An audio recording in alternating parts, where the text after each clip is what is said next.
My name is Victoria Winters. The mysterious disappearance of a girl has baffled everyone at Collinwood, and those who are close to her.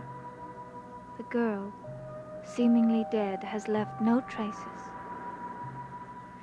A desperate search is underway to find her, before a horrible fate destroys her forever. Of course, Mr. Evans. Please don't feel too discouraged. I'm sure they'll find her. I'm going out myself in a little while to look for her. Is there anything I can do for you? All right. Then you'll let me know if she turns up. Well, I'll come by the cottage. Goodbye. Good morning, Vicky. Morning. Well, the phone has been ringing with a very persistent jingle all morning. What's going on? Maggie Evans has disappeared. Disappeared? Now, what does that mean? Means that she was taken to the hospital in very critical condition last night. The nurse left her alone in the room for a minute, and when she came back, Maggie was gone. You mean to say that she gotten up out of a sick bed and then just walked out? No one knows. There's a possibility that someone took her out. Oh, well, now you better check your facts before you go around making accusations, you know. Well, it's quite possible that she just walked out. I don't think so. The reason that the nurse left the room was to call the doctor. Because Maggie Evans seemed to be dead.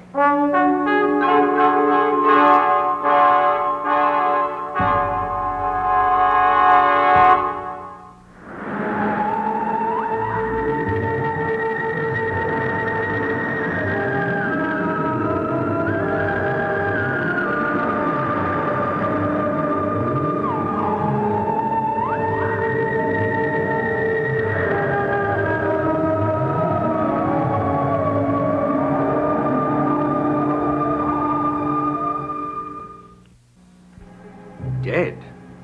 Now, what does that mean? The nurse looked at Maggie and saw that she wasn't breathing and that she had all the outward appearances of death. So she ran out to get the doctor, and when they returned, Maggie was gone. Now, I find that hard to believe. It's true. Well, I certainly wouldn't want to be confined in that hospital. Burke, Sheriff. Hi, Vicky. Have you found Maggie? Not yet, I'm sorry to say. Please, come in. Burke and I have been discussing certain aspects of the case, and I was hoping I could ask you a few questions, if you don't mind. Oh, of course. Let's go inside. Hello, Jason. Hello, Burke. Sheriff, this is Jason McGuire. Mr. McGuire, hello. How do you do, Sheriff? I've seen you around town. I've been meaning to have a little chat with you. Have you now? Well, I look forward to that. Shall we go inside? Excuse me. Mr. McGuire, would you be good enough to join us? Well, now, I was actually on my way to work. I think it might be a good idea if you heard this. Of course. Naturally, I'm concerned about Maggie Evans. Poor thing.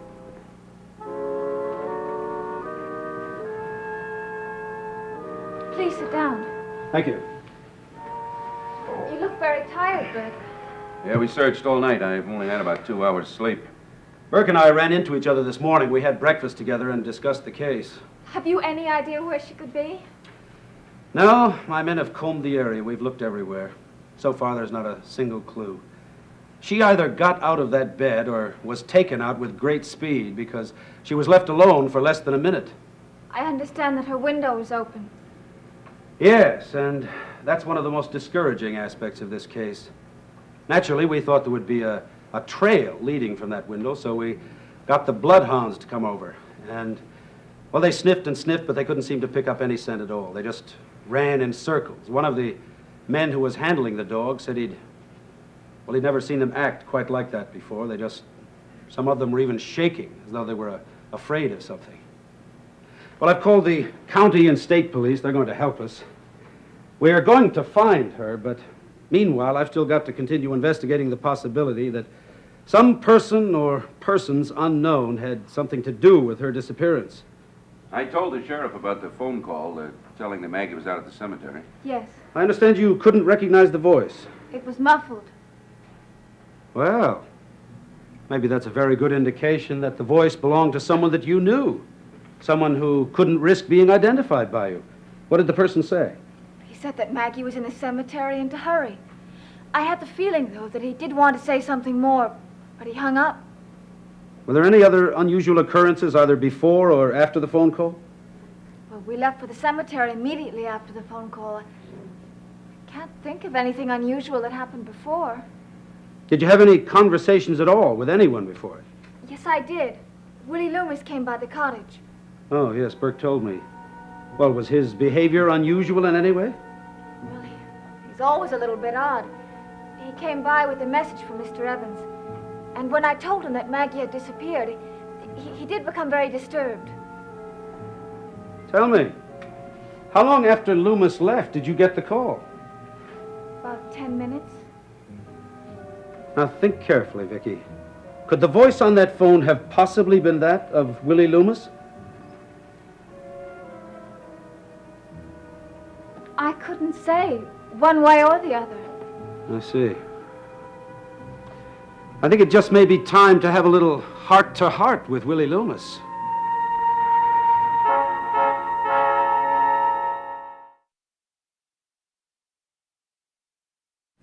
You coming, Burke? No, I'm going to have a few words with Vicky. Sheriff, I'll see you to the door. Excuse me, Vicky. Burke? Sure.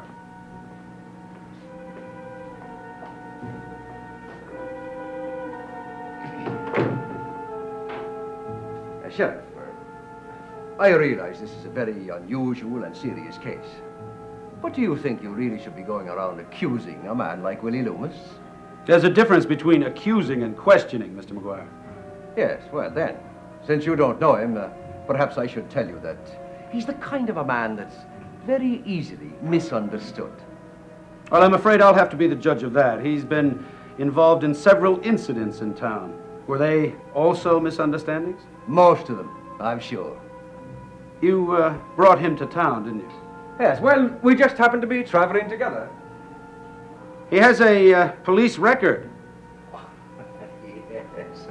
Well, he spent a little time in jail, but it wasn't for anything very criminal, you know.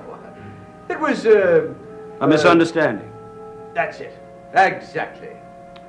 Tell me, Mr. McGuire, do you also have a police record? Well, I'm sure you checked me out at the same time as Willie Loomis. Just the routine, you know, strangers in town kind of thing, that's all. Did you find anything? No, you seem to be clean. Oh, I am, Sheriff. That I am. Just a routine question, Mr. McGuire. Do you have any information that might be helpful in this case? I wish I did, Sheriff. I really wish I did. I don't have much patience with people who withhold information. Oh, no, neither do I. Well, it's been nice talking to you. Yes, it has been pleasant, hasn't it? Well, let's hope it stays that way. I'm going to go down to the old house now and introduce myself to your friend Willie. Well, I hope you two get along as well as we have. I hope so.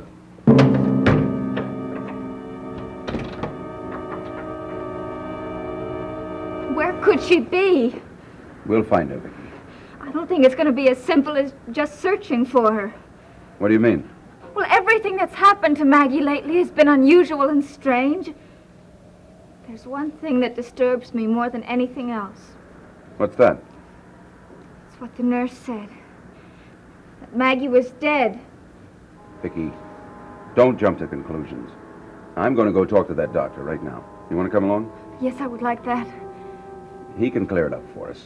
In all probability, the nurse made a mistake. Did she? Did she really?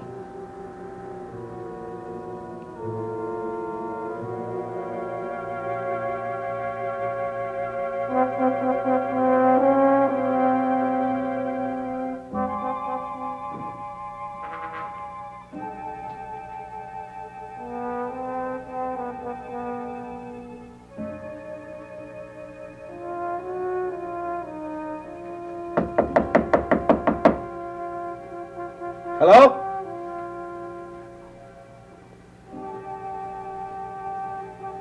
Anybody here?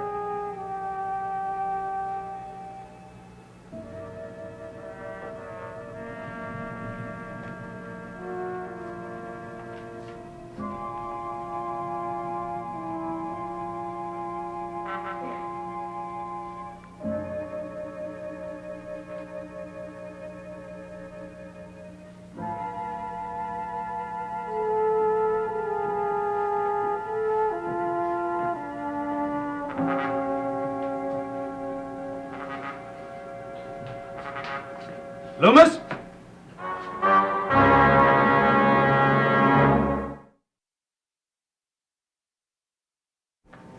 You're Willie Loomis, aren't you? Yeah, I am. What's the matter? I didn't expect to see anyone. You took me by surprise.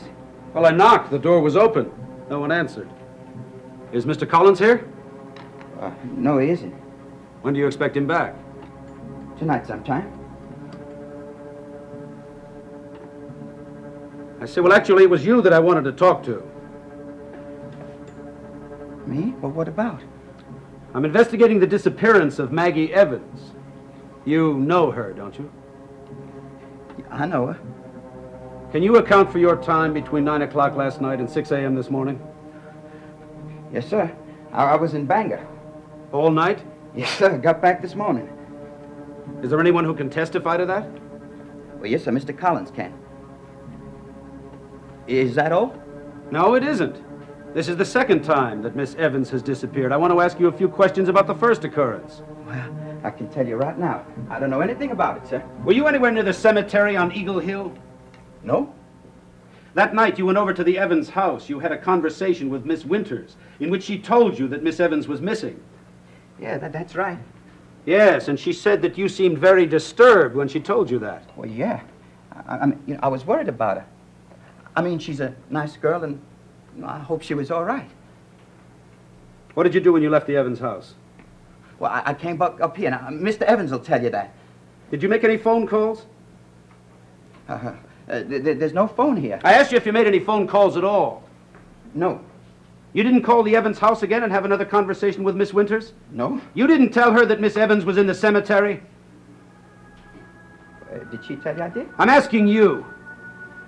Well, I didn't, honest. Loomis, you listen to me. If you have any information about this case, you better come out with it right now. I don't. I swear I don't. Your police record is sitting on my desk, Loomis. A lot of strange things have happened in this town since you came into it. Now, I'm warning you. I'm going to watch you like a hawk. And if you step out of line, I'm going to send you back to prison to do hard time. Is that clear? Yes, sir. And if that girl turns up dead, I'm going to book you on suspicion.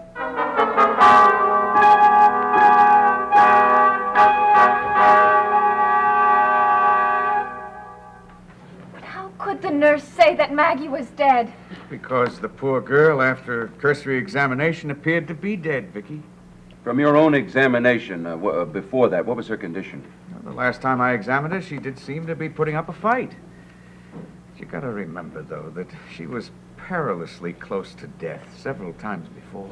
Well, Dave, can't we just assume the nurse made a mistake? Oh, well, you can assume whatever you like, but... Well, it was the first question I asked the nurse, and she was pretty insulted by it. Remember now, this is an experienced professional. She's a nurse that I trust and I depend on. She states emphatically that as far as she could tell, Maggie Evans was dead.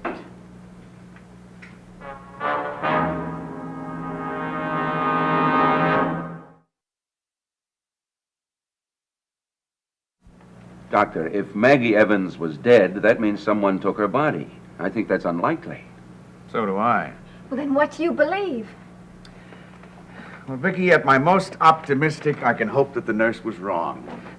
Either of you care for a cup of coffee? No, thank you. Black, Dave. All right. It's possible, you see, that after such a severe loss of blood, Maggie went into shock. And after that she went into what we would call a catatonic seizure, which would have produced all of the external appearances of death. Now, you put that together with Maggie's recent history of sleepwalking, and it's quite possible to hope that she's still alive and operating under her own power, if not completely under her own control. Now, if that's true, she's got to be found before she comes to more harm. Dave, have you ever had a case like this before or heard of a case? I have not. Never even heard of one. What next, then? Well, I'm expecting the lab reports on those blood tests I took the other night. They ought to tell us something. And I've contacted some of my associates to see if any of them have ever had any experience with this sort of case. Well, there is a case very much like this right here in town, Willie Loomis. Well, his condition did vaguely resemble this, Vicky, but was never by any means as far advanced. Matter of fact, it seems to me he recovered. Well, anyway, I never got a chance to follow up on it. You know, Burke, it mightn't be a bad idea to get him in here and let me have a look at him. It might be helpful. Well, you let me know when you want him. I'll make sure that he gets here. Still one aspect of this business, though, that has me completely baffled. And I have a feeling that it's a key to the whole affair. So far, though, I haven't been able to find a trace of anything like it in my research. What is it? Those puncture wounds on Maggie's throat. What do they mean?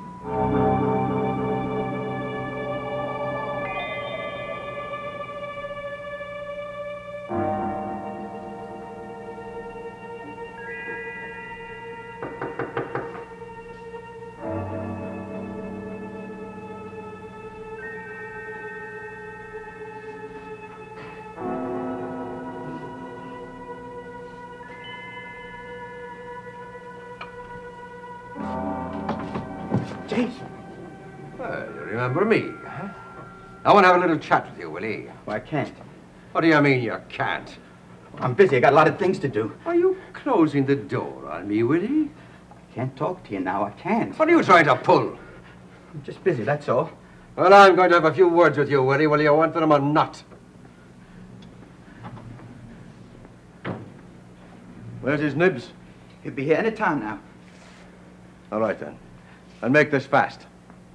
The sheriff questioned you today. Yeah? What did you tell him? Nothing, not a thing. He's trying to pin the disappearance of that girl on you, isn't he? He can't. He got no evidence. Oh, but can he get evidence, Willie? No. Are you sure? You had nothing to do with it. Jason, I got a lot to do. Oh, no, don't you try to give me the bum's rush, Willie. The sheriff and everybody else is putting his finger right on you. Because of that, they're looking very closely at me. They're checking me out very carefully, and so far I'm very clean, and I intend to stay that way. I have a great deal at stake here, and I'm not going to let you ruin it for me. Now, I want you to quit your job and move on. I can't. Oh, yes, you can, Willie, and you will. I'll see to it. Look, Jason, I want you to get out of here now. I don't want to talk to you or see you anymore. Well, I feel exactly the same way about you, Willie, but we have some unfinished business to take care of. Come on, now, get going. Willie, don't get pushy with me. Come on. You know I have a good mind to fix you good. I told you to get out. Are you raising that hammer at me? Jason, you get out of here and never come back.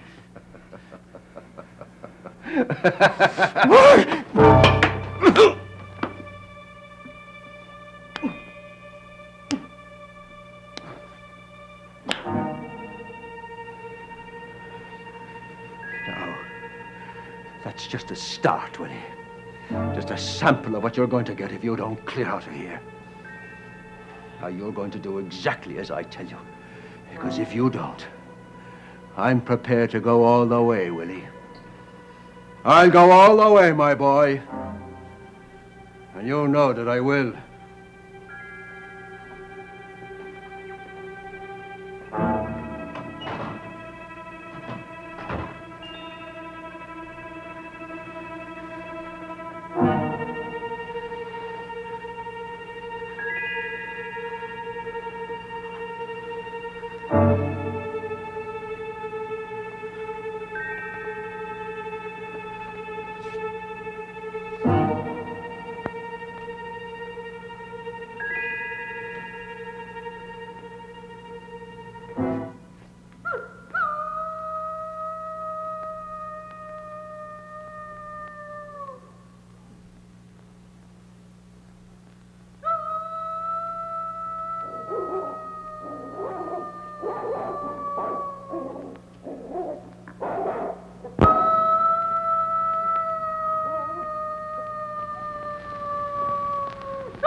Dark Shadows is a Dan Curtis production.